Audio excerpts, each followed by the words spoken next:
Over to you, sir. Respected resource person, ARUN SELVARAJ, dear participants, I am very happy to welcome you on behalf of St. Joseph's College.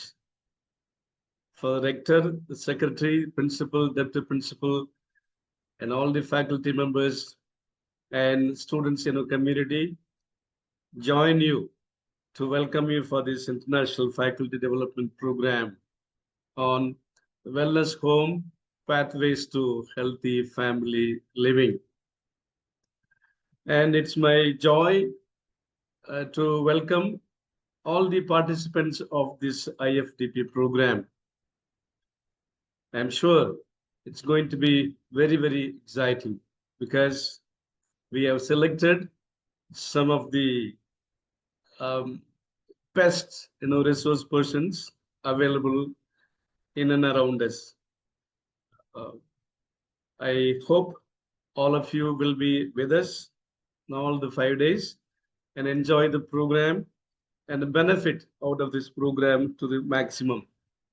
And we wish that after attending this program, our family life becomes better and we all live a very healthy family life, and we vibrate these waves of healthy family living to the people who live in and around us. So with these short words of welcome, I would like to introduce today's resource person, Mr. ARUN SELVARAJ. Mr. ARUN SELVARAJ is a consultant clinical psychologist who is registered with the Rehabilitation Council of India and trained at the National Institute of Mental Health and Neurological Sciences, NIMHANS, Bangalore. ARUN has over 7 years of research experience in digitalizing psychological assessments, neuropsychological assessments, and psychological test development. He has also worked in child and adolescent mental health and well-being.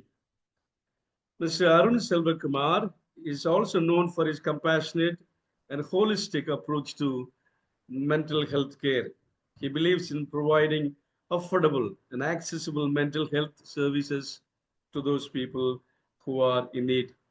He has been honored as an innovator at the International Conference on Mental Health and Well-being.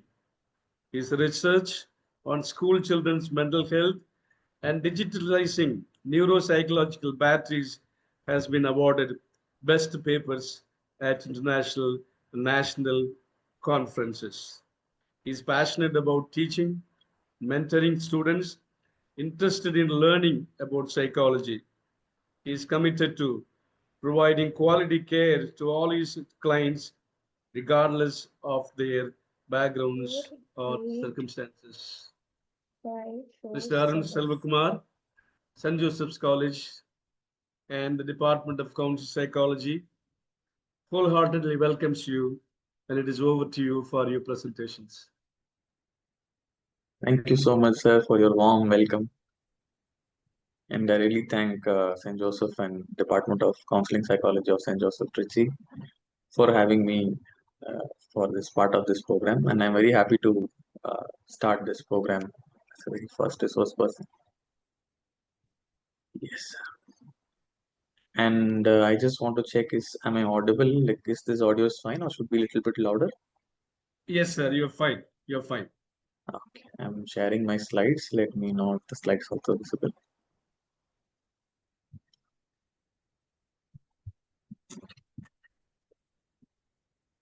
I hope the slides are also visible. Yes, it is visible. Yeah. Yes.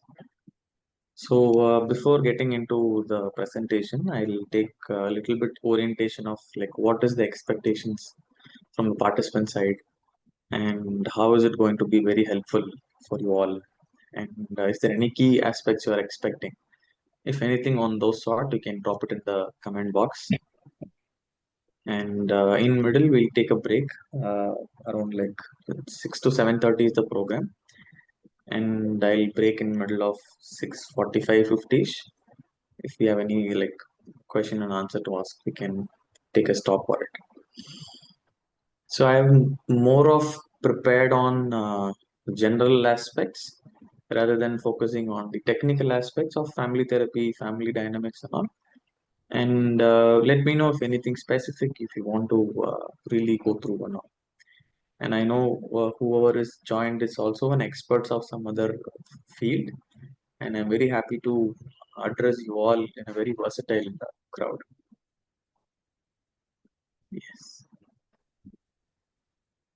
If you have anything to like ask in specific, you can just drop it in the comment, or like you can put it to a personal comment, so that will be easy for me also to take up. And in middle of this, I'll also just take over the presentation. And before getting into this presentation, I want all of us to reflect about our own families, our own place of where we have grew up, who are all have really meant to us in the path of development, and like how we have been changed from there to till date, and how the relationship dynamics has been constantly evolving. And I want you all to just think about those lines, like where you have started and where you have, and how you have studied, where you did from schools, and who helped you earlier, and how the relationship dynamics with them, and how things are happening. And if you are a parent, and how your dynamics as a parent versus how you were being parented by your own parents. And I want you all to just to think and like a flashback, just run those things in your head. It will be helpful for us to go through the whole presentation. And if anyone is in the place of turning on the video, please do turn on the video. It makes me a little bit more conversational. Yes. So can I quickly ask 2 to 3 people to unmute and then like say about what is your actual expectation from this presentation? So rather than me starting from nowhere, it will be easy for me to take from there.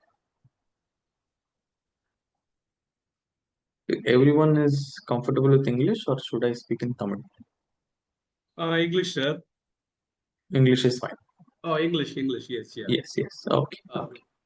there are participants all over from India, so Yes, yes. we speak in Understood. English only. Yeah, yeah, yeah. Understood. Understood.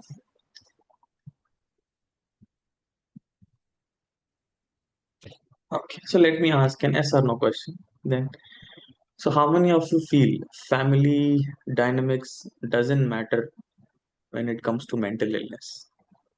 Assume that if so and so person is having a mental illness, and family dynamics is not at all a matter, it's all of a different thing.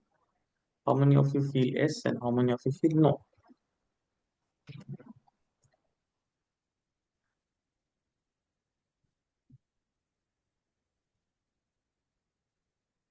They do matter, yes. Okay. Thanks for responding. Yashaswini. How many of you feel those families do have dysfunctional pattern, and it is easily recognizable, and we feel end up helpless, or we feel end up not taking support?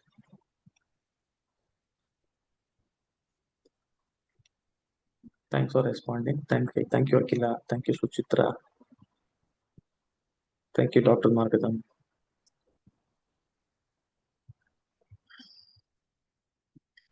Mhm.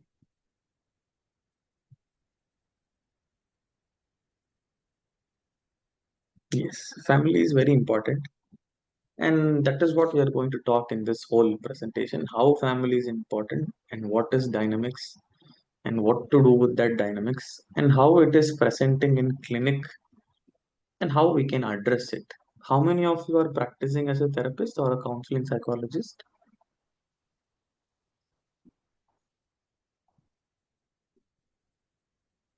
And I'm glad that everyone is agreeing on family is important. Okay, I can see one hand just lifting that. Two.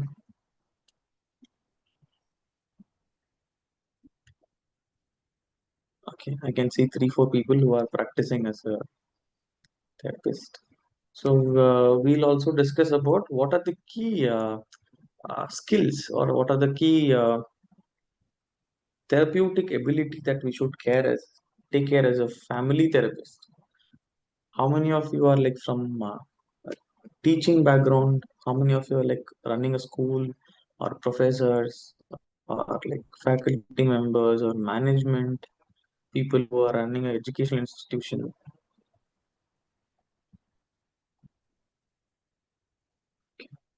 Okay, so there are a few more hands. Thank you. Thank you so much. And I think these informations will be also useful for you to address the family. Uh, okay, there are few teachers I can see, teaching faculties. Okay, nice. Happy to see you all. Fine. Okay. Thank you for responding to all these questions. So when I discussed with Dr. Balaya sir, we found three purpose for this session. One is to understand the family patterns, recognize its strength and challenges, and learn the strategies to build trust and communication from our own family, and we'll translate it to with whoever the stakeholders we are working with. It can be client population, it can be student population, or it can be working population. So every family has its own way of functioning, and that's what we are going to discuss today. And this session is fully on family and its foundations. And in anywhere in the presentation, if it sounds like you're not able to get it, please feel free to stop me. I can re-explain it. And if you have any doubts, drop a message in common for everyone, or is it like even a person? I can address it in the last. Yes. So family dynamics, which means it is consisted of, these are the elements which is called to be a family dynamics. What are the interaction patterns which is carried forward between the one unit to the other unit? So in family therapy terms, unit means an individual person in the family. Assume that if you're drawing a genogram of father, mother, and two kids. So if you are taking one kid, we'll say it as an unit. So it is an interaction, like what sort of interactions are happening between one unit to another, and what are the roles each unit plays, and emotional processes within the family. So how these things develops is based on the belief and values, roles and responsibilities, communication patterns, and conflict, and the way of conflict resolution.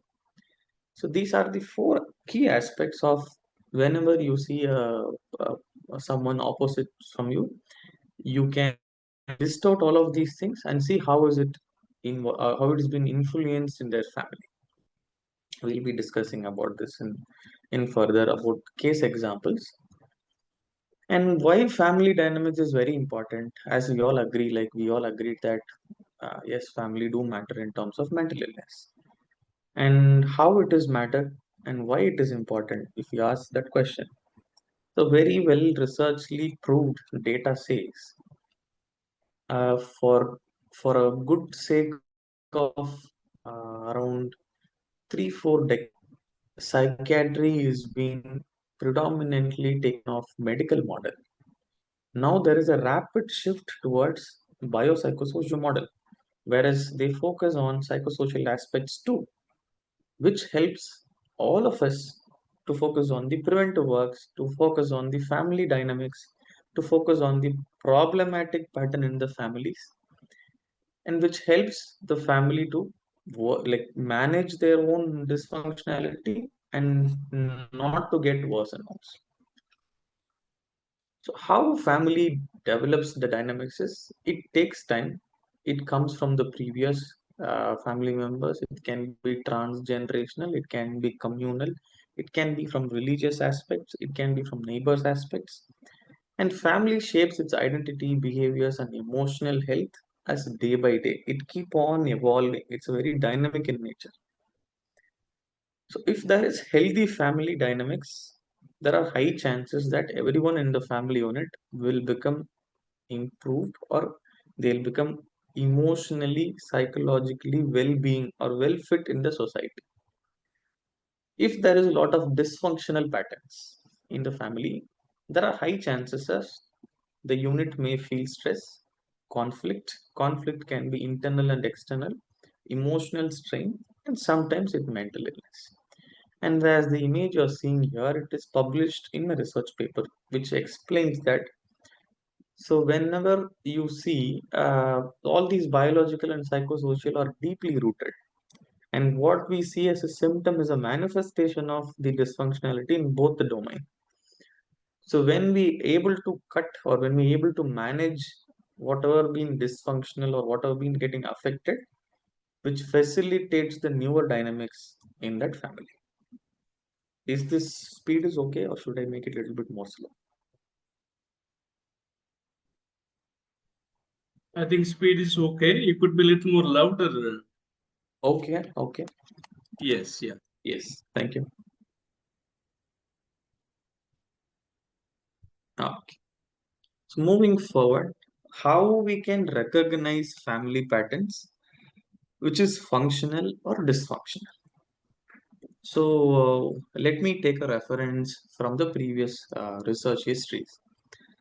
So in psychiatry or in any mental illness related patients, when do we say someone is having emotionally not doing well or someone is having mental illnesses? You all have to remember this term called distress and dysfunction.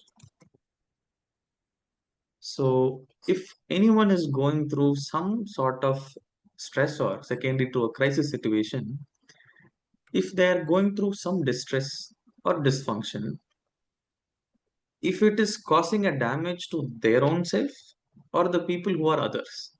Assume that I am a guy who is around 23 years old and I'm in a love failure. And what I'm doing is like, so and so my girlfriend is not talking to me. I have been like not eating for like 5 days, 10 days. Or like I'm being very rage towards my own parents. I'm breaking things or like hurting myself. So it is causing distress to my own self and dysfunctionality to my own self and to others. So this indicates that unit is not capable or the unit is in highly distressed state to manage whatever they are going through. So whenever you see distress and dysfunction in an individual, you have to always look for how the family is handling that distress and dysfunction. And based on that, we can see what is functional and what is dysfunctional. So, for example, if you think of a boundaries between the family members, if there is a lot of uh, like these are the different types of boundaries you can see between the family members, which is either a lot of enmity. It's like there is no clear boundaries between the units. Like sometimes they barge in, like they ask random questions, or they like overdo on behalf of the other unit. And sometimes there is like opposite of which is disengagement. They don't even bother about what they are going through, what are their emotional and physical needs.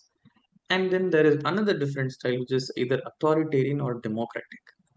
So a lot of our families. So I think I started with this in the slide. I want you all to think about your own families.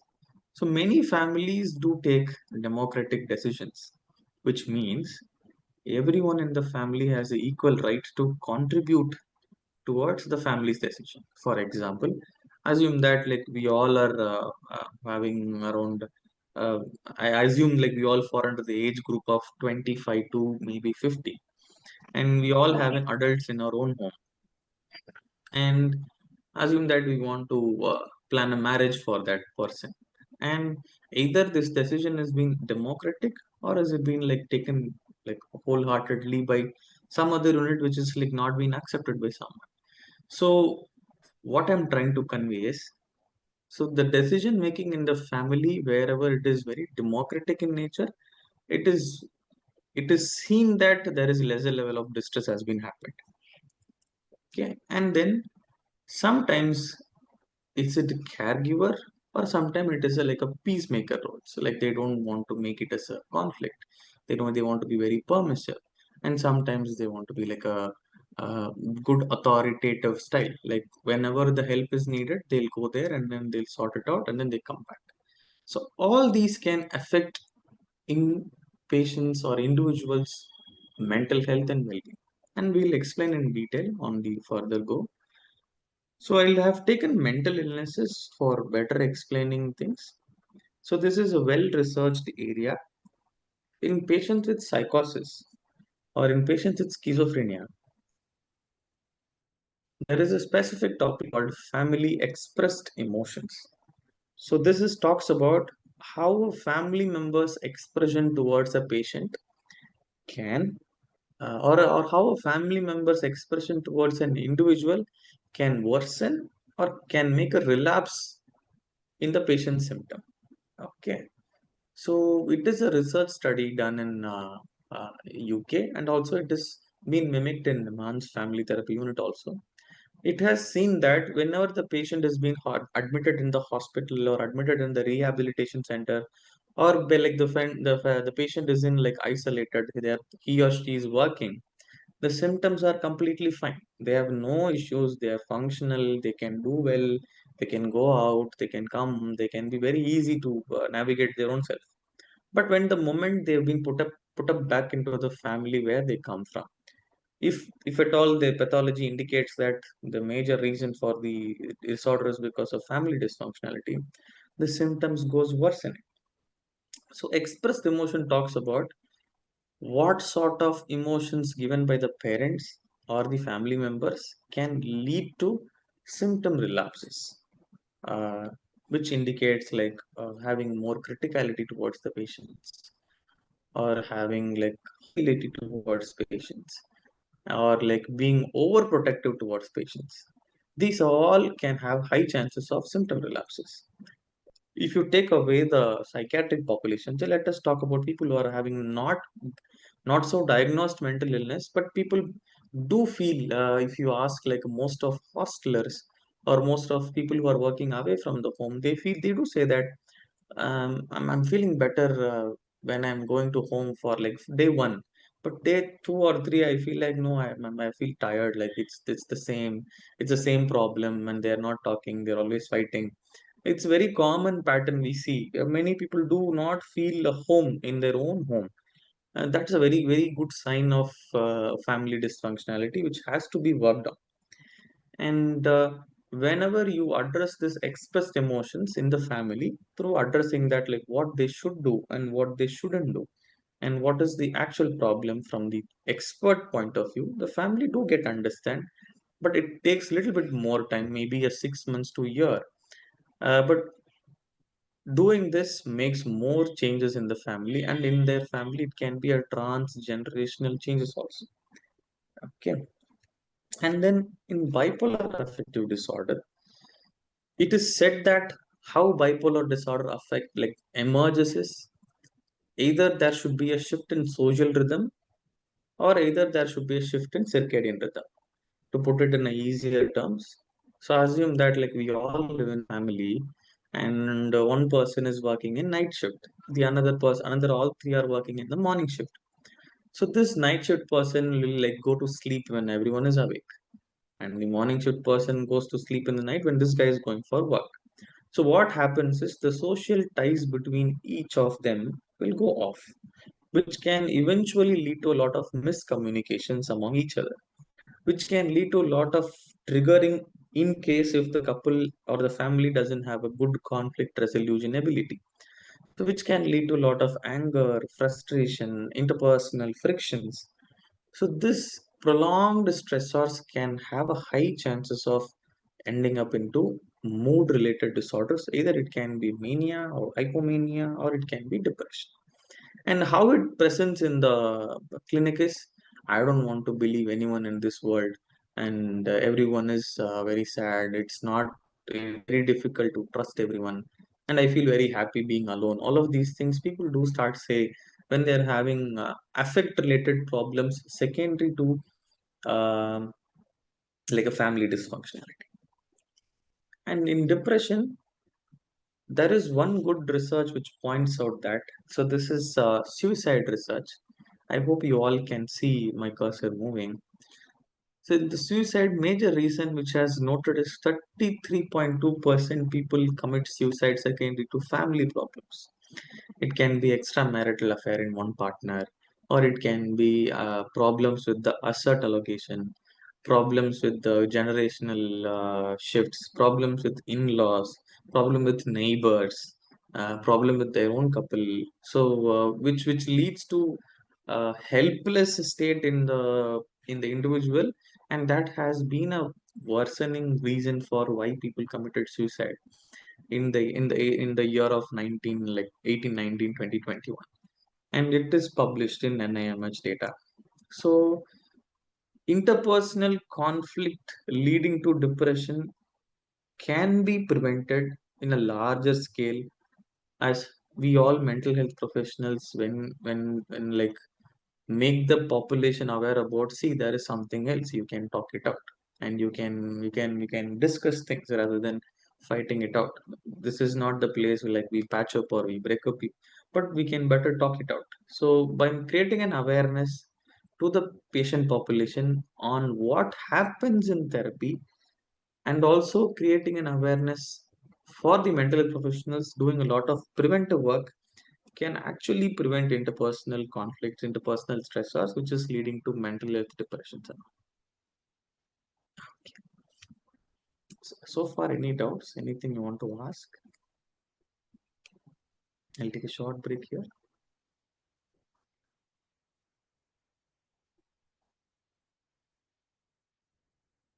Okay.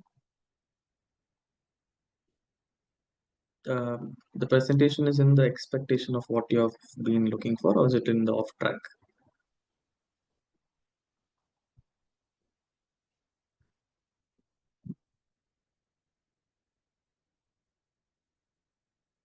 Any yes, no? Okay, fine. I'll go back to presenting. So I have prepared this to for a wide variety of people.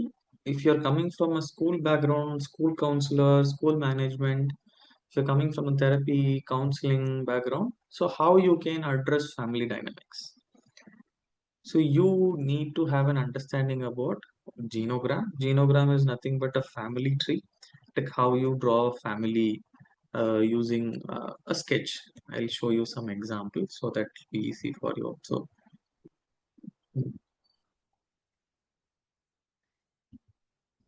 So this is one example of how family tree looks like.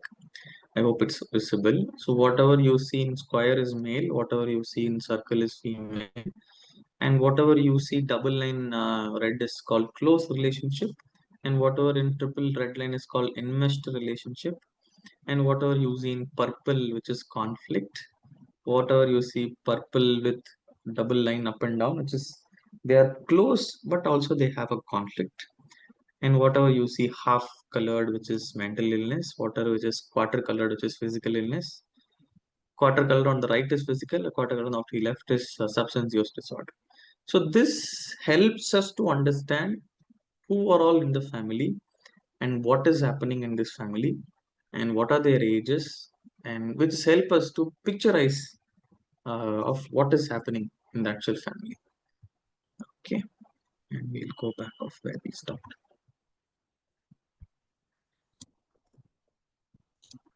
Hmm. So we need to know generational genogram and current living arrangements, and we need to know the boundaries between each other, and we need to know the emotional attachment and relationship they carry between each other. So by saying this, which mean um, every family has its own way of functioning. In technical term, we say that every family has its own homeostasis, like it has its own way of problem solving, it has its own way of, everything is normal, everything is fine, there is no nothing called ideal family. What we are trying to present is these are the patterns which has showed and researchly proved that, which may not end up some mental illness, may not end up having severe distress in the family. And there is no one such ideal family, there is nothing like that, everyone is trying to be a ideal family, and these are something which is like making it aware on those things.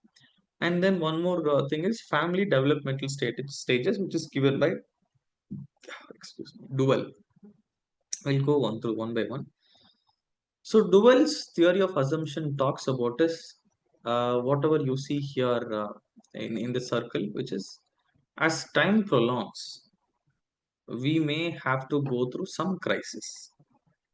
Crisis means some problems. Some problems are expected. Some problems are unexpected. For example, unaccepted problems are like sudden death of someone in the family, chronic disease, accidents, and some developmental or some expected problems are it can be like life cycle changes. For example, completing, attaining a monarchy, or getting into a relationship, getting into a college, married, having a baby to going to school, or like making your child to get married and moving into retirement. So all of these are meant to call as crisis situation, and how we are looking at it and how we are managing it is very important, and that's what dual is being researched on. Is very well researched area. And he says about there are 8 different stages of families which they can go through. So I'll take one by one. After this we'll have a small break and then we can have a discussion, and I would love to have questions. I would love to have a discussions with you all, and if you have any doubts, please feel free to drop a message or ask. So Duval says 8 different stages of family. The first stage is married couple without children. So it can be in a courtship period, like before marriage, or it can be in the stage of they are married and they plan their baby little later. Stage two, which is childbearing families. So the first stage is very, very important for us to understand whether the couple is in love marriage or arranged marriage or love come arranged marriage, because that makes more sense when you start understanding the family. So what you have to understand, despite of it is love arrange, love come arrange, whatever, you have to understand that did mutual understanding about each other? Did both of attraction towards each other? Do they share at least something in common? Do they share the ability to resolve conflicts? Did both of the family members are comfortable with each other?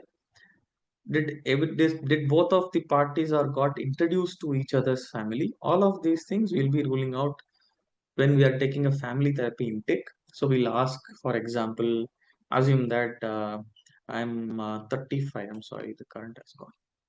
I'll just continue. Okay. So assume that if there is a married couple without children and it is like reaching around 30-year-old or 35-year-old couple has been reaching out to us, what we can do is we can look for like how they have met each other and when they got married and what are the things they have gone through and when they have introduced to each other. So these are the things we'll be focusing on the intake part. And moving forward, childbearing families, where we have to be more focused on what role played by whom. For example, what does mother do? What does father do? And in case of in-laws living with them, what does in-law do? So all of these things we have to look for. And then family with preschool children. So who who helps with the homework? Who picks them up? Who drops them up? Who pays the fee? And which school they have to make them join? And why not that school? Why not this school? All of these things has to be discussed with by the both the parents and then have to be decided. And then family with school age children, which is around 6 years to 13 years, where a lot of child will be also into a lot of performance related things. So what sort of extracurricular activities they are going to add, and what sort of activities they are going to do, and what is their plan, and what is group they are going to take, what is the future. All of these questions can be seen very common in such areas. And eventually moving forward, this is the crucial stage where family with teenagers. Most of the families do reach out to a clinic or setup when this time, thinking about like, okay, should I handle this person as an adult or should I handle this person as a child? So whether are they like grown up or are they like not grown up? So even the teenagers also very confused in these areas. And slowly the family will going on like launching out adults, whereas all the family members are in adult section. So all four of them can survive on their own. They can go out, they can study, they can earn money, they can get married to whoever they want to, or whatever the family carries as a belief. And then middle-aged parents, where lot of depressive features we can see in the parents, where they feel very empty nest. There is nothing, nobody in the family. So everyone has gone out. So whom will I talk to? What can I talk to? Will he be okay? Am I getting old? And I am old. What to do? All of these things can come up. Whereas temporarily their parents also getting old. And then there is aging family, which is retirement to death and to both spouse. So these are the different stages of family, and different stages of family has different tasks and different difficulties. And we have to understand very subjectively about these things, uh, regarding like going with a very objective mindset. We have to discuss with them like what happened and how the family life has been for so long, and how many years, and how it has been transformed. So I'll take a pause here. Any questions, any doubts, anything you want to ask?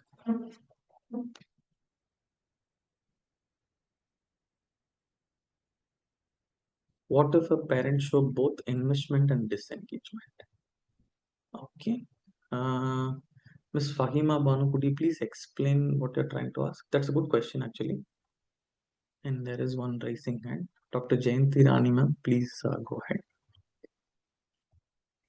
You can unmute yourself or you can type it out. Better you can unmute yourself.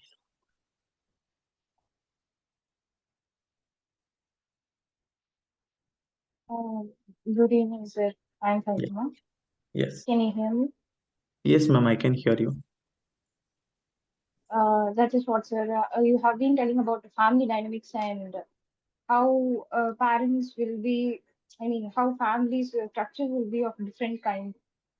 Mm-hmm. So you have mentioned versus, right? Enmeshment versus disengagement, which in case only, one of the quality will be shown by a parent, either this or this, right? No, it's not that. It's not like that. So why I mentioned as Okay. investment versus disengagement is it's very easy to communicate, but it's a very Mm. mixed of emotions, because parents also new parents, so they also don't know what to do. Yeah. Should I be close, or should I be like no things, or like I should sit back and wait? So how it can happen is, so we always ask a question which is called circular questioning.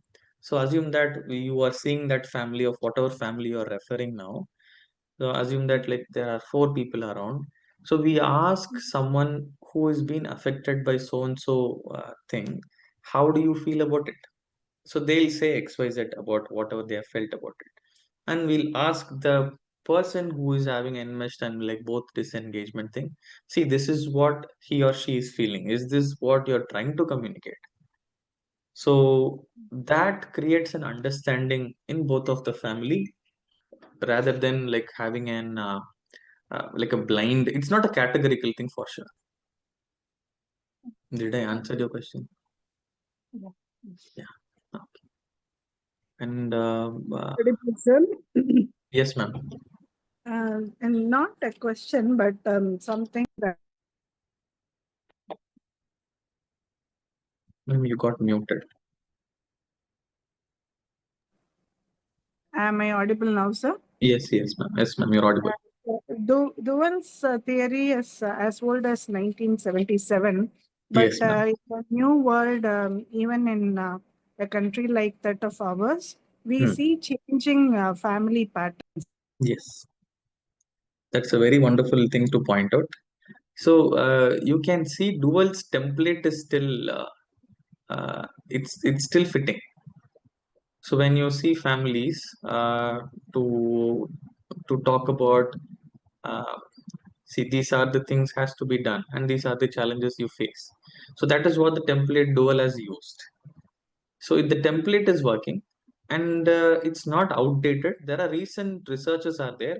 And what as an expert we should do is we should tailor made of whatever we have read and whatever we have trained on, and we can work on it.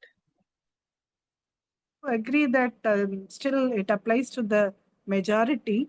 but we need to take into consideration that there are changing patterns also. Yes, there is changing patterns. So Yes, sir. yes, ma'am. Thanks for pointing it out.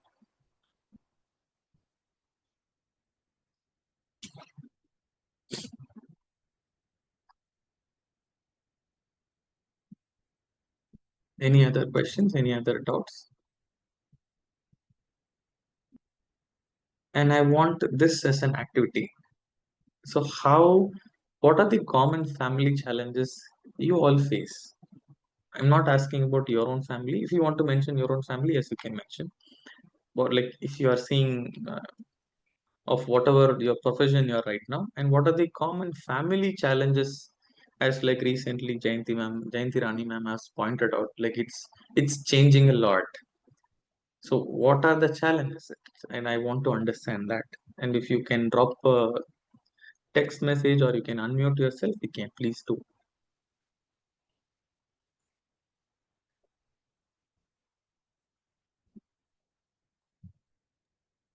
Yes, sorry again. I joined the session late because I had to counsel a student. She had problems in her family, and Okay. the thing is, the mother has moved away from the family after a divorce, but Hmm. still she is in touch with the family. The father and mother are in working relationship. They have agreed upon how they will take care of both the children. Both the daughters are with the father, but mother Mhm. will take care of the finance of the younger daughter, and father will take care of the education and other financial needs of the elder daughter.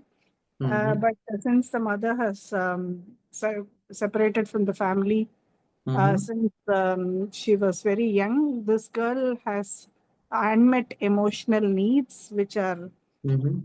pulling her into some adolescent related problems. So, those kinds of issues are there. Hmm. Okay. So Dr. S. Vidya has mentioned about looking into everyone's needs. So you're saying that that is a problem or it is a task? Lack of quality time with each other. That's a good thing. Akalya has pointed out. So now the family time has changed. How the family time has changed? Family time has become a screen time. Everyone sitting in some position, in sofa, in bed, or like in the floor, and everyone is reelsing either in YouTube, Instagram, Facebook, of whatever app they are familiar towards. So how does a family time looks like? So ideal family time should have a conversation about their own family conflicts or some other family conflicts or some other general topic. It should be an integral part.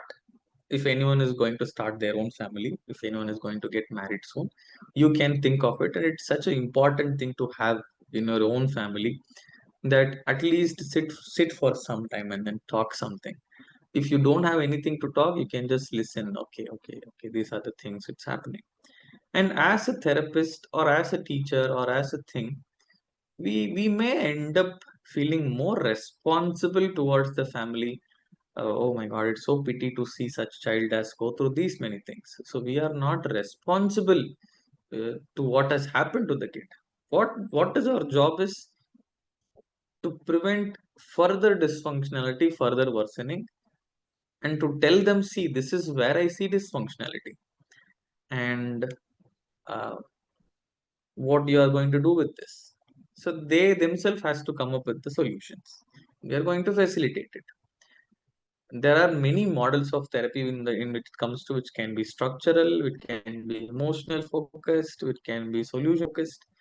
But before going into family therapy, everyone should have an understanding that yes, I know that this family is going through something, but I don't know how to contribute. So I'll share some of the case examples here, since the discussion is on the way. Before that, I'll also read the things. Socio-cultural changes, excessive exposure to information, financial strains, self taking precedence over the other. Yes, of course. Parents couldn't accept the dysfunction of the family. I agree. Fatima Banu, I agree with you. it leads to so much of self-doubt in both the parent and the challenges. But I feel even how the family structure more or less the same, but madam pointed out, okay. Mm, not a question, but major problem occurs because of communication. Like, yes, of course. Yes, Yes, ma'am. yes. Good evening, Ms. Sharon Selvaraj.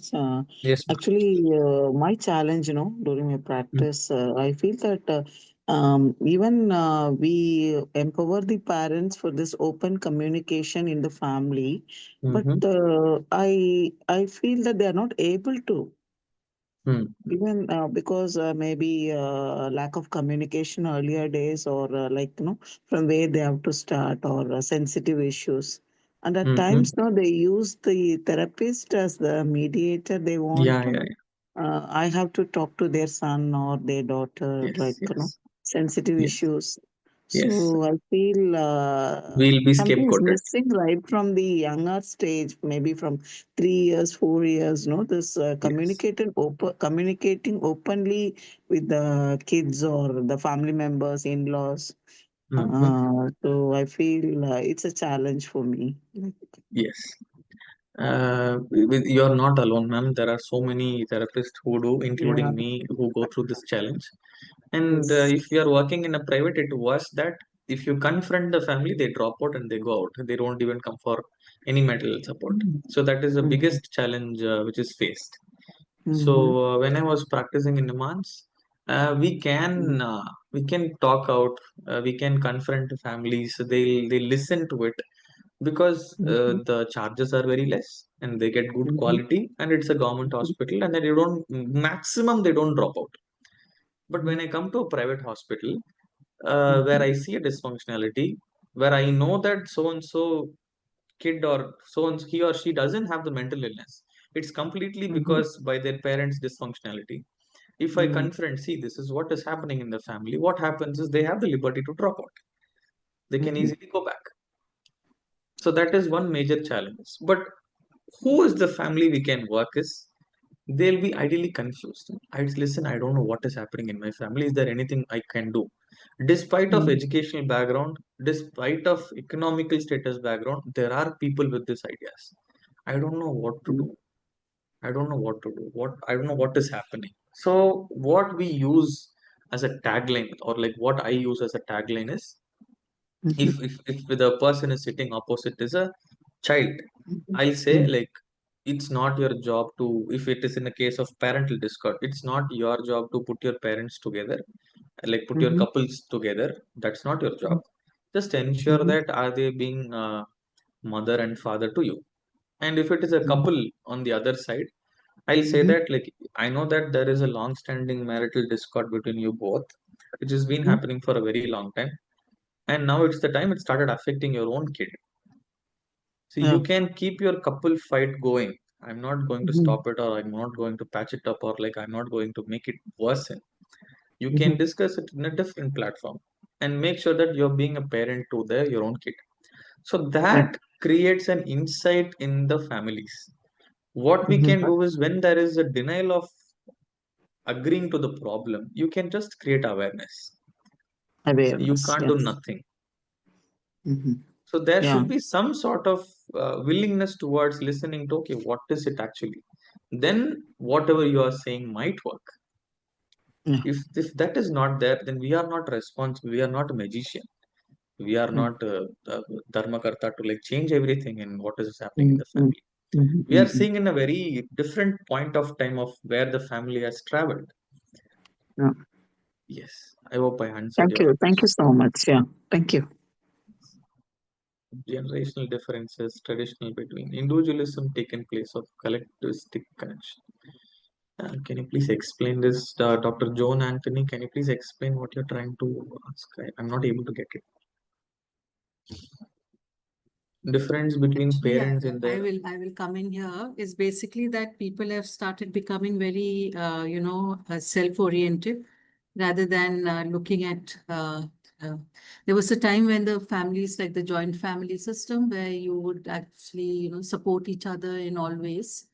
But today, I wouldn't say it is a it is an outcome of the nuclear family system, but it's more to do with probably the whole globalization, where our society, the Indian society, and the younger generation is getting caught up in me, I, me, myself kind of a thing. So taking perspective of the please. other. So Yeah. that is the finding. So it is a research published in Indian Journal of Psychiatry. So they say about how Indian economy is affecting family. So they say that assume that 2, 3, or 5 to 6 decades back, most of the families does not had toilet. Family had, am I audible or is it like got stuck? I couldn't able to. Yeah, you are audible. You are Yes, audible. yes. So most of the family had challenges for basic needs. So now, like passing on for like 50 or 20, 30 years, now all these kids has grown up. All these people got married and then like made babies. Now these babies are in a place where they have at least some home and they can have food for all 3 meals. They can have varieties of food now. So because food has been become an experiment nowadays. So what happens nowadays is all these basic needs are met. If you remember Maslow's hierarchy, and it is jumped into emotional needs. See, you should give me privacy. You should treat me like an adolescent now. You should treat me, give me some space, give me my own space. So parents who are not at all psychologically oriented, parents who are like not for whatever reason, parents who are like not been oriented towards such area, they might feel puzzled, like what is wrong with this guy or what is wrong with this person. So that is an actual challenge that has to do with the larger community awareness programs with the parents, how families are changing and what are the things as a parent we should know and we shouldn't know. So that is very important aspect in such to talk, ma'am.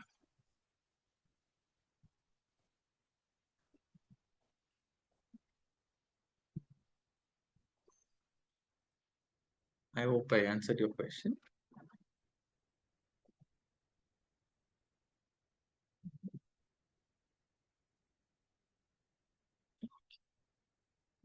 Okay, I'll just go for the common challenges by the families. I'll just put it in a thematic perspective, but I'll like it covers most of what we have discussed now. So the first and major issue is the conflict occurs and the family doesn't know how to resolve the conflict. I'll give you many examples. Assume that a young couple, the guy is working as a coolie, or the guy is working as some school or some job. He is working as 9 to 5 job, and he's not been grew up with opposite gender. Like a female classmates or female friends, or doesn't have any sisters or brothers. He's not very outspoken. There is a conflict arises. So the couple think having a sex will resolve the conflict. Whereas this woman will be equally confused, like what is this? So he came and then we kissed together, and is the conflict is actually resolved, but not. And then it can be conflict resolution in a different way. For example, both got fight and someone bought some expensive gift, someone got like distracted them to someone something else. So there are healthy way of resolving conflicts, there are very very unhealthy way of resolving conflicts. Healthy way of resolving conflicts indicates that to identify, does this problem has the solution? If yes, we can proceed. If the problem does not have a solution, for example, assume that one of the partner got into an extramarital affair, and which has created a lot of guilt and irritability in the other partner. So there is no reverse for this. What they can do is either they have to talk it out, or they have to decide further. So rather than it should not post it like, "Oh, you did that, you did this." It's like a full spiraling down problem. So each and every conflict's magnitude and the depth of the problem is very, very different from each and every family. And it's very unique in nature. Until we talk it out, people don't say what is the content which is making them distress.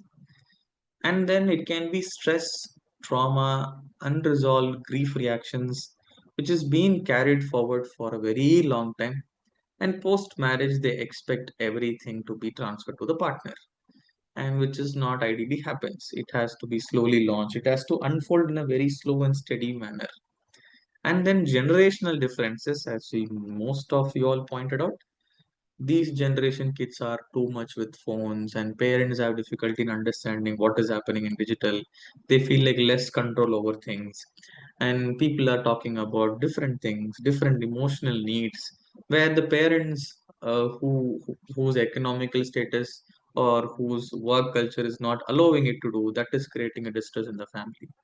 And then poor communication or unclear boundaries, like who decides what and who talks what. So these are the common challenges which manifests in a different way in the clinic.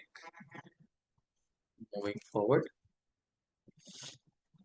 and I hope you all have gone through, or like some model you would have gone through this different communication pattern. So what sort of communication pattern is advisable, or it is good, or try to be stick on this, is having a consensual conversation where there is higher level of social orientation, higher level of involvement. So where the parental power is retained and children are encouraged to express their views. I'll tell you the other example, which is opposite example, which is laissez-faire communication style, where parent-child communication is very poor. So this is the family which we are seeing in the hospital for last 4 months. It's a case example. You can listen. So this is a middle-aged couple, 45, 35, sorry, 45, 50. A wife is 45 and the guy is around 50, nearly 50.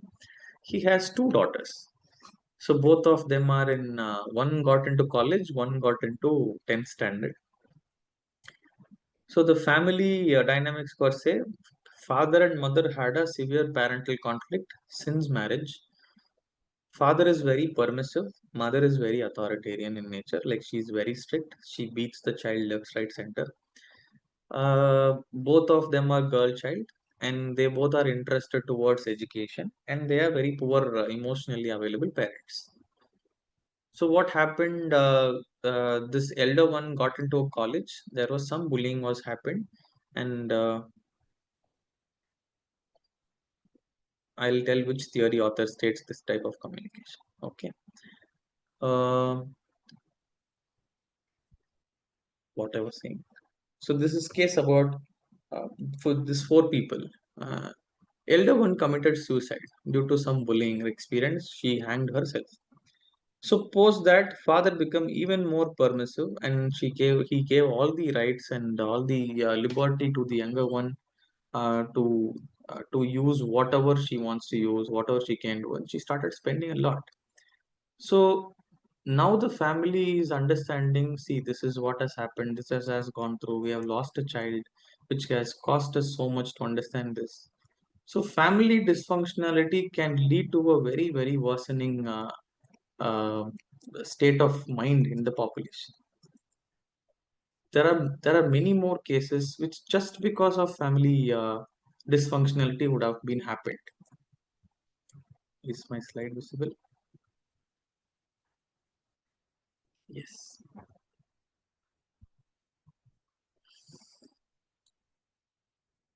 So there is a doubt in the comment section.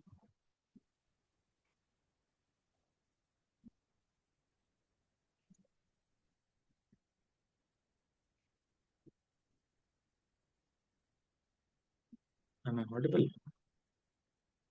Yes, sir. Yeah, you're Yeah, audible. yeah. So what is the doubt you have? Which theory or author states? It has been communicated by Aidenberg. He talks about attachment pattern. And Bartholomew, there is another theory which talks about how adult attachment style has came up. And this is the uh, product of it. And Dr. Deepthi Panda has spoken about decline of joint family system contributes more towards the underdevelopment of children. I agree with you, ma'am. Social media has also created a gap between the parents, such high level of competition in this global scenario leads to stress syndrome. Of course, yes. So nowadays we see a lot of kids with uh, language delay. Language delay, as per sense, it's not conversational. The languages are predominantly what they are seeing in the mobile phone. They are trying to mimicking it. So it is affecting. It has taken out all the good family time into the hand, and which is leading to a stressor for the kids. And whereas in general, which leads to poor idea towards wisdom, poor ideas towards what is good, what is wrong. All of these things has been taken place.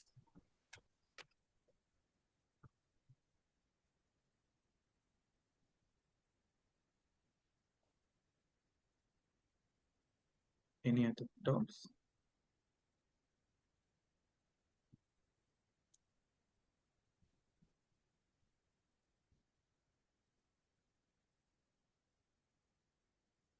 Okay, I'll move forward. And what to do for healthy family living? Despite of families, despite of caste, community, culture, despite of country, if it is a human family, there should be an open dialogue. The individual should have a right to speak of what they want and how they feel, and they have the right to be listened from the opposite side.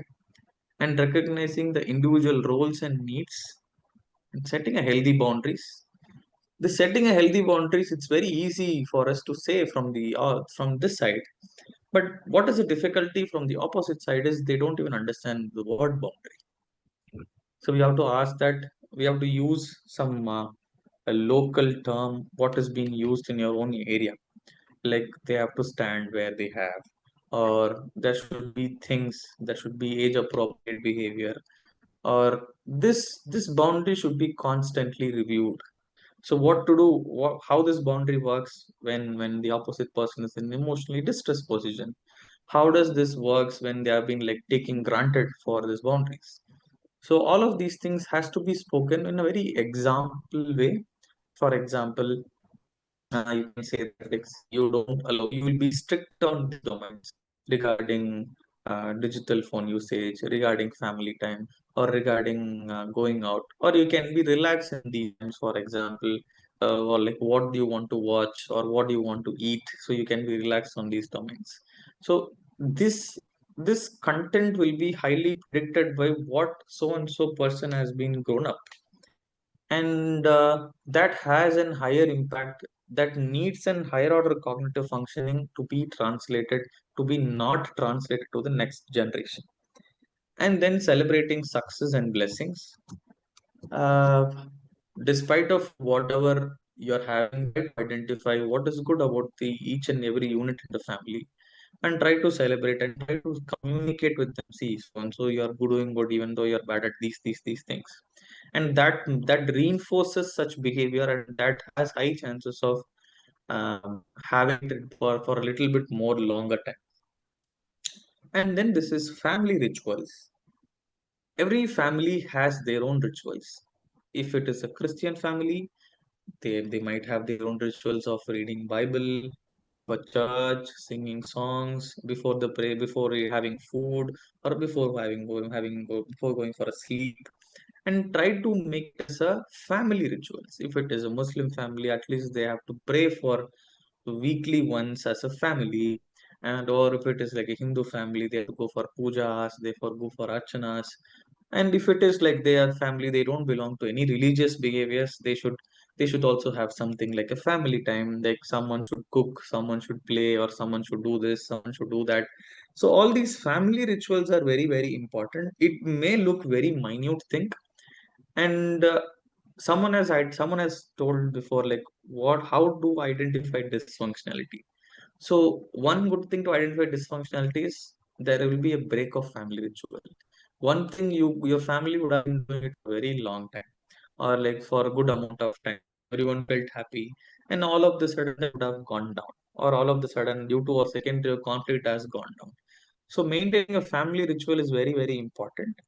and do age appropriate parenting and behavior, and which is very important, rather than like having an adult in your family and treating them like a child, which is not going to help.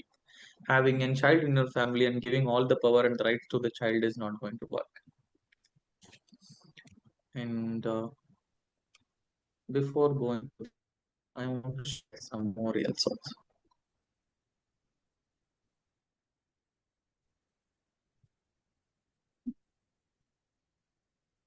So this is for people who are working in a technical side. So these are the key therapeutic skills for a family therapist. First thing is you have to maintain a neutral stand with everyone in the family. Assume that there are five people in the family and you feel pity towards someone and you are not supposed to stand with that specific individual. You have to be a neutral stand in the whole family. And then there is circular questioning, or it is a circulate questioning, which is something like, how do you feel about someone saying this? And if this question continues, how do you feel about he saying this or she saying this? So which helps us to understand what is the emotions behind the conversation. And then systemic perspective, for example, you can see there is father mother, and then there is couple, and in the same, the relationship aspect, I'm saying father mother, and there is siblings.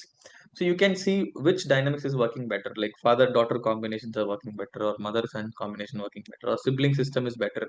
So you can see which system has a very good, proper, well established boundaries. They can communicate with each other, they have equally knowledge or have on the same page of the family's dysfunctionality. You can start from there, and then having a collaborative approach. So whenever you start a family therapy session, you start with the question asking that, according to you, what is the problem in this family? Or you can answer your own self. According to me, this is the problem in this family. So and the follow-up question goes like, what do you want to contribute, or what do you want to stop doing it, which can help the above mentioned? So which facilitates insight in the patient of like what they are doing and what they want to do, and how to rule out this case is not fit for family therapies. They'll say, ah, there is no problem, everything is fine. I think problem is with her only, problem with this person only. What you can do is you can take little bit more time in facilitating insight. If that is not happening and that is the case, you should know that that is not the ideal case for the family therapy, and you can work with the individual, and then you can stop yourself on that line. And then having a culturally sensitive thing. So you have to be focused on where they belong to, what sort of religious practice they are in, what sort of cultural beliefs they are falling towards, and that is very important before you start treating the families. Assume that I live in Tamil Nadu and I'm going to Rajasthan and I'm doing a family therapy with a Rajasthani family. I may be expert in family therapy in technical point of view, but I don't know what is about their culture. So that can make me disabled in the family therapy sessions. So make sure, try to understand their culture first, and try to be sensitive towards what are the belief systems commonly the people carry, and then have a structural insight. Like, for example, if this family is not listening to the hospital or the therapist, what are the other agencies does the family can reach out? Can they reach out to a church father? Can they reach out to the temple priest? Can they reach out to the neighborhood? Can they reach out to the so and so person in the family? So try to have all these insight, which really helps in terms of family therapy sessions. And for framework per se, the intake itself takes 2 to 3 sessions to understand what who are all in the family, what are their roles, according to them, what is their problem in this family, and family formulations, and then creating a contract with the families. You should not see a family case if all of them are present in the family until if you are deciding for a family therapy. And then you have to plan for intervention based on what is the problem areas identified by them. And then our job is not to resolve the problem. Our job is to maintain the equilibrium. So assume that the family is doing well and there's some problem came, which is like dysfunction. And our job is to put the family back into the equilibrium, not to go into the family and then like, you would have done this, you would have done that, you could have do this, no, why you have not done this. All of these things is not going to help in a greater extent in the family. So people who want assessment pro forma, these are the structures, and you can take a screenshot of it if you want to. So we'll ask family structure, leadership patterns, roles and functions, communications, reinforcements, cohesiveness, and adaptive patterns. These are the domains we'll ask for the family assessment per se. Yes. And with last 2 slides, I'll try to finish it.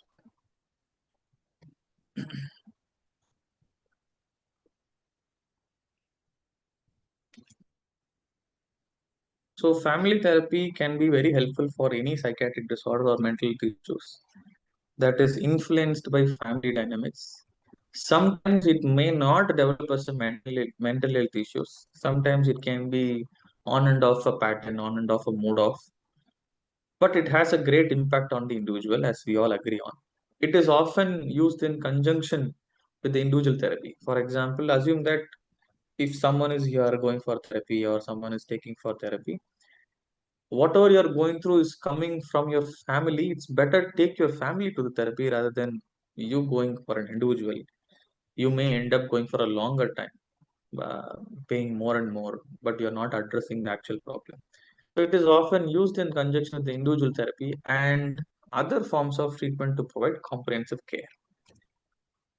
So this is one popular tagline I love to tell patients. A patient is the only symptom of a troubled family. It's not always the patient.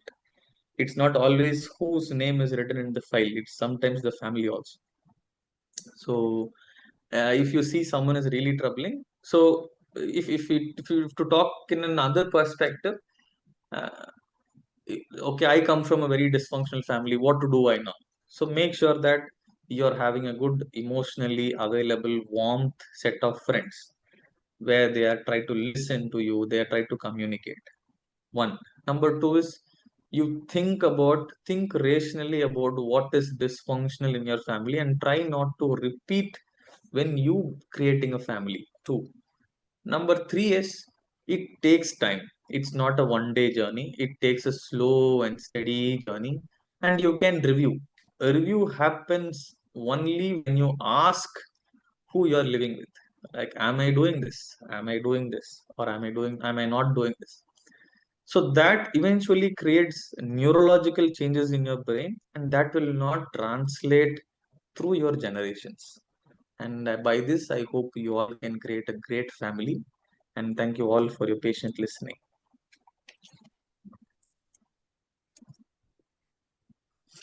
We can have a discussions.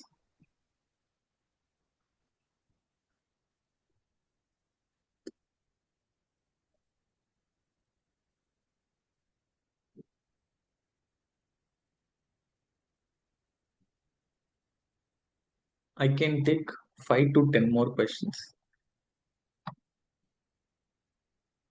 Okay, we'll stop with I can take 5 questions. Anything apart from this or anything related to this?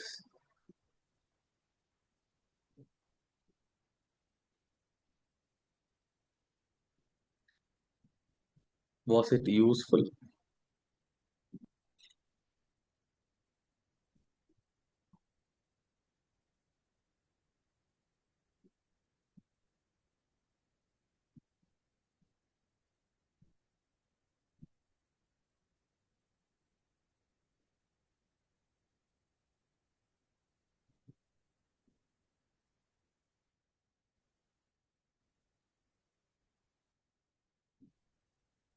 Any questions?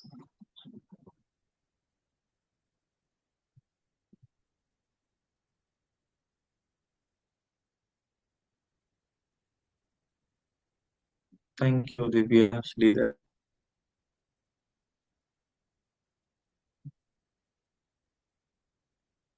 Sir, thank you for the session and especially the schizo case that you have explained. That is my thesis for my research. Oh, So I was good able one, to good research. correlate. Hmm. I was able Good to research. correlate. Yes, sir. Yes, yes, yes. So in schizophrenia, if you do lot of preventive work, actually the relapse is reduced. But the thing is, there is very less, very technical people, very less people who work with families who have been diagnosed with schizophrenia. Yes, that is a true line which we are also Yes, trying to bring it up. yes, yes, But yes. families are not accepting. They are trying to pay and have someone involved, apart from them taking individual care on their own people. That is also majorly prevailing now.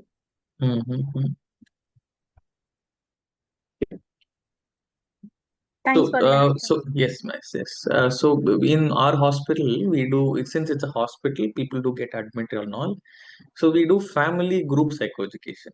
So we call all the families and we'll make them sit together. At least 8 to 9 families will accommodate in one session. So on every Monday, every Tuesday and Friday it happens in the evening.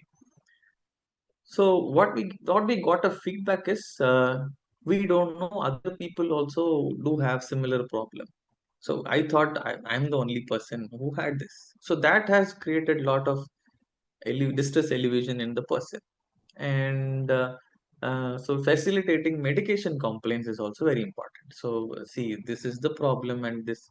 So according to WHO and Indian Psychiatric Society research says that if one time if you got psychotic episode, at least you have to be on medication for 1 year. And if it is not getting cured, maximum it takes 2 to 5 years on regular medication. And if medication is not possible, you can go for long-acting injections.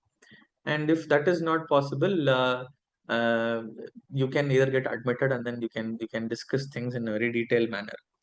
So there are a lot of preventive work, and I feel like stigma towards mental illness and all it's gone down. But people have very less awareness about what actually happens in psychological treatment. I was like, okay, so see, if someone is there who is not formally educated, they can actually identify if someone is not mentally okay. They can say that, see, he is not okay, something is problem, some problem is there. But they don't know what to do with that. Okay, can take it to hospital, what to do in hospital, or what to do in therapy clinic. So that is where a lot of awareness has to happen, I feel so.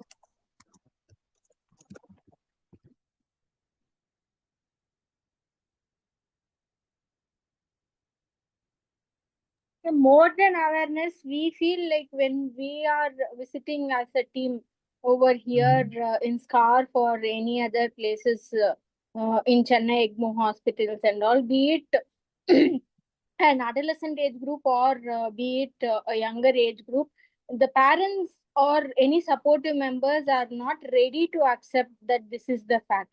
Or even after accepting, they are not cooperating for the continuous medication. As what you say, for a year, if they are treated well, they will, there are many chances for them to completely get cured. But they used to tend of breaking it. They come for 3 months, again they don't have the patience of viewing whether they are recovering or not. They blame like 3 months is So gone, still there they is a are not number, Divya. recovered. I'll tell the number that will help you. So if there is 100 patients diagnosed with schizophrenia, 40% will follow whatever we say. Yes, sir. 20% will be like irregular complaints. Whenever there is problem, they'll take medicine. Remaining 20%, and they'll visit whenever there is a problem. Remaining 20, they have to be on long-term medication. Okay, sir. So if you're seeing 10 cases, 4 cases are following what you're saying, which is good number.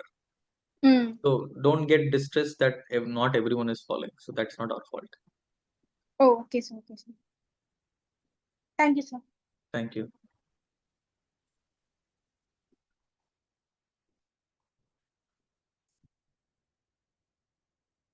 So Joseph sir, what you want?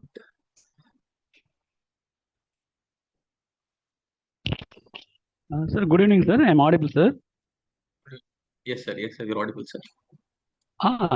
Sir, nothing but any recent cases you came through, and how do you identify it and try to address the issue? Anything unique or anything like that, simply.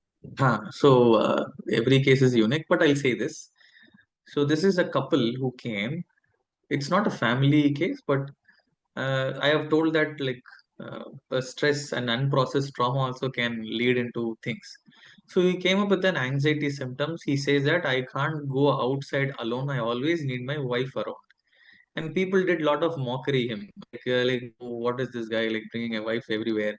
And it is not looking nice. And what do you think?" All like full bullying happened with that guy. And he works with some interior designing work. So where he works with a lot of labors and still he wants his wife around. So when we asked him about like, okay, why you are having such symptoms and all, and where it started, when it started, first session he couldn't able to tell anything, and he was on anti-anxiety medicines. So after 3-4 sessions went, he said that when he was a child, he had one chittappa. Chittappa means brother, father's younger brother. He got a sudden cardiac arrest and he fell down, and he was the first person to notice that chittappa. So now he's in the age of Chittappa. When what he died, he's around 45 now. So he started having an intrusive thought that I think I might also die like by cardiac arrest. So it's better if someone is next to me will make me more sense. So he cried a lot for at least like for good half an hour. And then we told him that like what are the real signs of cardiac arrest and what are the signs of panic attacks. And he was on medicine for 3 months and now he's fine. He's doing well, and the family was surprised, like we don't know this is the reason, and we went to religious practices, and we went to I don't know how to say that in English. Peyote pono அப்படின்னுலாம் they have told. So no, it's not that. It's sometimes anxiety can also look like they went to all the cardiologists, neurologists, left, right, center. They went. Sir, good evening. Good evening, ma'am. Sir, I have a question. Sir, Yes. how do you convince teenagers these days that whatever advice ChatGPT gives is not right? Such a nice question. So, by research, adolescence is the very difficult population to establish rapport. So, children and adults are to establish rapport, and ChatGPT advises without discussing anyone following it is always wrong. So, that is what we can do. You can't be like, uh, so until they realize, no, it's not working properly. So, they are also in development phase, no? And ChatGPT is there. Like, lot of kids to come here, like, they do get therapy from ChatGPT. They'll be like, I'm feeling sad, what should I do? I feel like want to cut myself, what do I do? So it's easy available. Of course they go there, but you can say that that's not a real human, and it can't connect the emotions. So yeah, these are the things we can do, but our job is not to convince them that ChatGPT is wrong, don't follow it. It's available is there, for sure they'll go. But what we can say is it's not a human. It Yes. definitely it can't capture your emotion. So that Yes. is the biggest strength for us. So Yes. many students do say that, sir, will AI will take our jobs out? Why do we should do therapy? We did a role play in our class, like where I was a patient and ChatGPT was a therapist. So I was telling the ChatGPT, see, I'm in breakup and I feel very sad. I want to die and all, and it is doing a decent job. But what it can't do is it can't listen to you.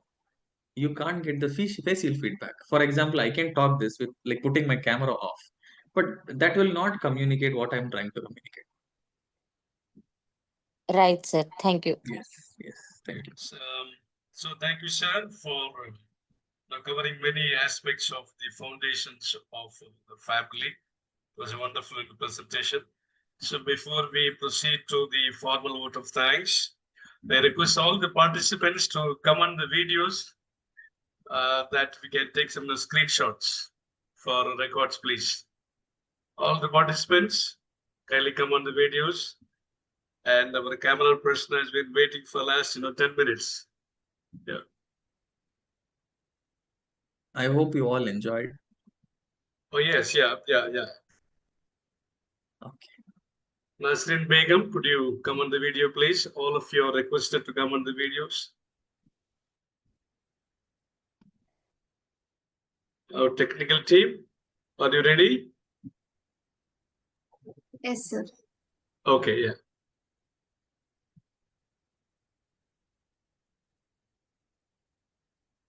So someone has written, your session was so great and I am glad to be a part of it. Thank you for taking time and explaining your doubts along with the presentation, sir. Yeah. Thank you, Faimaba. Yeah, so over to the host, Ms. Krishiba.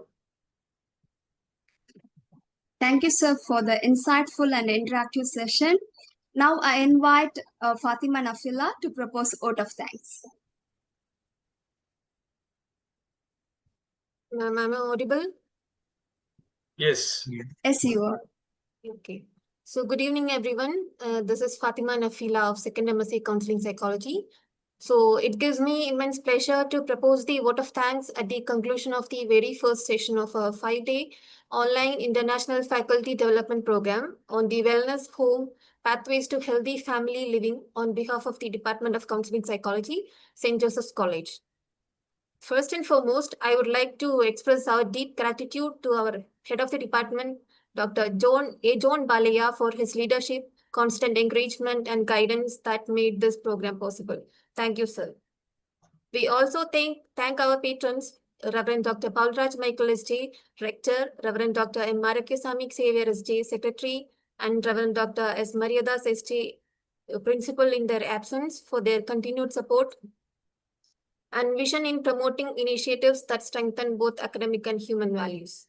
Our heartfelt appreciation goes to today's resource person, Mr. ARUN SELVARAJ, consultant clinical psychologist, family therapist, and assistant professor at Sneha Mind Care Center, Tirunelveli. So your enlightening session on family foundations has laid a strong base for this faculty development program. You guided us through the concept of family dynamics, its roles, family patterns, its effects, family expressed emotion, its impact on disorders of various kind, new concepts like dual stages of family development, and discuss some common family challenges and strategies for healthy living and family therapist characteristics. And you kept the session engaged with some real life examples. And these valuable insights truly enriched us and set the tone for the coming days. And thank you for clearing the queries of the participants. Thank you once again, sir. A special word of thanks to the organizing team members, Dr. V. Sugandhi, Ms. F.M. Christiba, Dr. Father M. Jayashilan, the faculty members, and the Ms. Vanida K., student counselor, whose dedication and meticulous planning ensured the smooth conduct of the session. We gratefully acknowledge the contributions of our advisory committee for their valuable guidance throughout the planning and execution of this program. We also wish to place on record our appreciation for the technical team whose behind the scenes effort ensured that this online session was seamless and accessible to all. Last but certainly not the least, heartfelt thanks to all our participants, including the faculty members of various colleges, research scholars, professionals, and students of counseling psychology who joined us with enthusiasm and engagement. Your active presence gives meaning to this entire effort. So with that, we conclude today's session with gratitude and look forward to meeting you all again for tomorrow's enlightening session. Thank you and have a wonderful evening. Thank you. Thank you all. Thank you. Bye. Thank you.